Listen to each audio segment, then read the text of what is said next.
ceux qui pensent que tout s'arrête ici-bas, que le ciel et l'enfer n'existent pas, tout s'arrête ici-bas. Je les appelle les viveurs.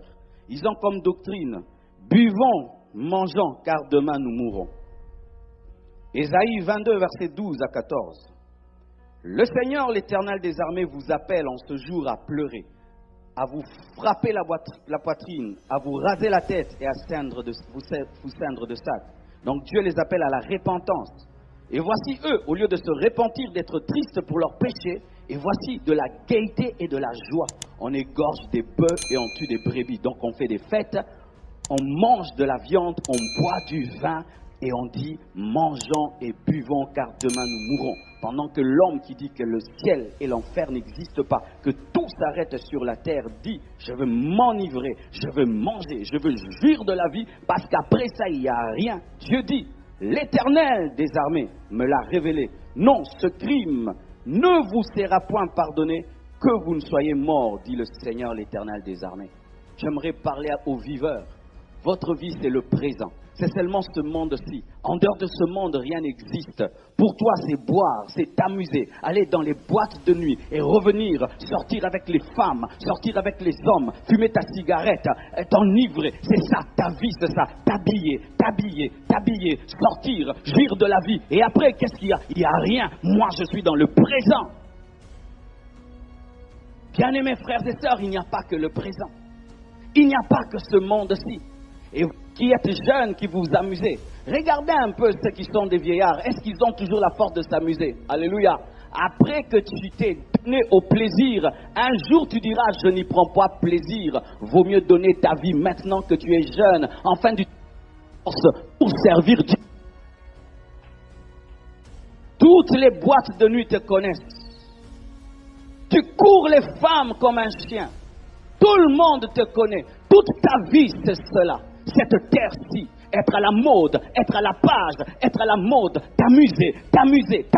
Jamais tu ne t'assieds pour réfléchir sur l'éternité. Parce que pour toi, l'éternité n'existe pas. Ni le ciel, ni l'enfer. Tout s'arrête ici. Et Dieu dit à ces hommes qui pensent que tout s'arrête sur cette terre, il vous dit que vous ne resterez pas impunis.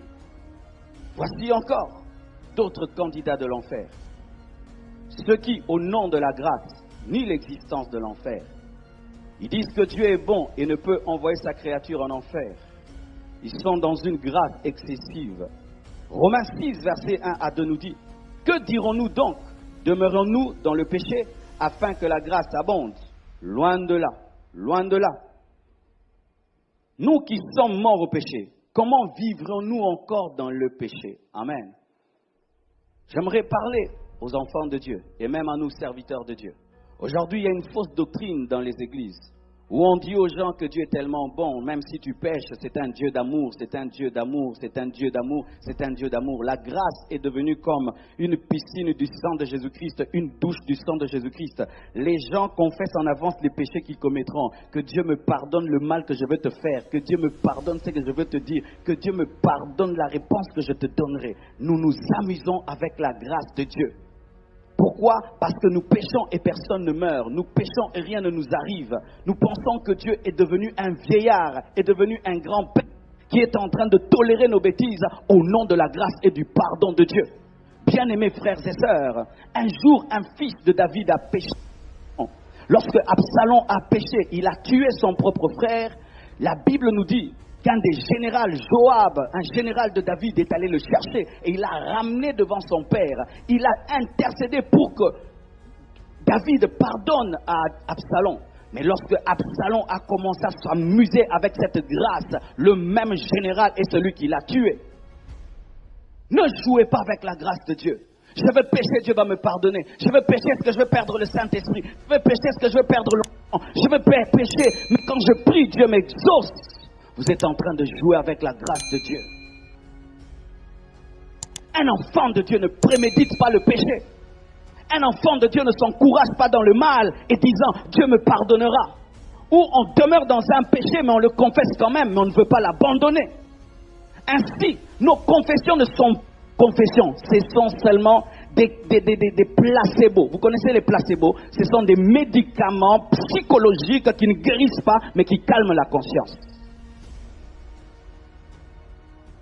Le péché que tu confesses, est-ce que tu veux l'abandonner? Seigneur, pardonne-moi parce que je me drogue. Est-ce que vraiment tu veux abandonner cette drogue ou bien tu veux seulement en parler? La grâce, la grâce. Bien-aimés frères et sœurs, un prédicateur qui te présente l'amour de Dieu sans te présenter la sainteté de Dieu te ment. Un prédicateur qui te présente la grâce de Dieu sans te parler de la justice de Dieu te trompe. Un prédicateur qui te parle du ciel sans te parler de l'enfer te trompe. Ce n'est pas parce que nous sommes tous ici que tous nous irons au ciel. Non, archi faux.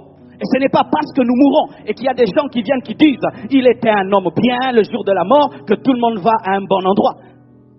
La destinée n'est pas précisée par la couronne de fleurs ou la gerbe qu'on met sur le tombeau, mais par la vie que tu as eue avant la mort. Que ton âme repose en paix. Tu ne reposeras pas en paix parce qu'on a mis une gerbe de fleurs parlant de la paix, mais tu te reposeras en paix si tu as marché dans la paix. Et celui qui est la paix, c'est Jésus-Christ de Nazareth. Non, Dieu m'aime trop. Moi, j'ai une alliance exceptionnelle avec Dieu. Des gens qui pensent toujours être dessus de la parole de Dieu. Quand la Bible lui dit pécheur tu mourras, lui c'est un pécheur exceptionnel. Quand la Bible lui dit que les impudiques n'hériteront pas le royaume des cieux, lui c'est un impudique exceptionnel. Quand la Bible dit que les sorciers iront en enfer, pour lui il est un sorcier exceptionnel. Un sorcier exceptionnel.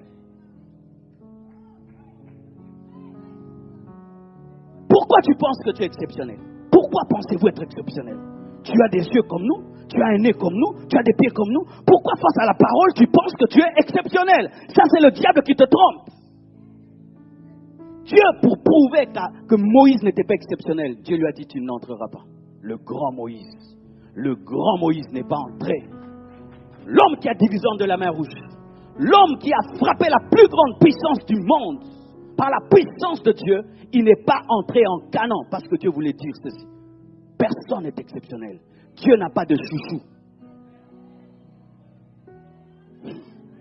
Une autre preuve que Dieu n'a pas de chouchou, son propre fils a porté nos péchés et Dieu l'a abandonné pour nos péchés. Si Dieu a abandonné son fils pour les péchés qui ne sont pas ses péchés, qu'est-ce qu'il fera de nous qui sommes ses fils adoptifs pour nos propres péchés?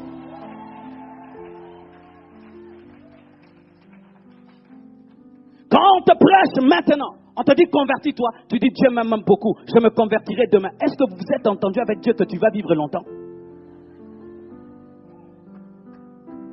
Dieu t'a prévenu que tu vivras jusqu'à 80 ans. Dieu t'a déjà prévenu que tu auras 100 ans. Pourquoi tu penses que tu es exceptionnel? Que ces personnes qui meurent dans les hôpitaux, qui meurent dans des accidents, sont des maudits et toi tu es un béni. Pourquoi penses-tu être exceptionnel?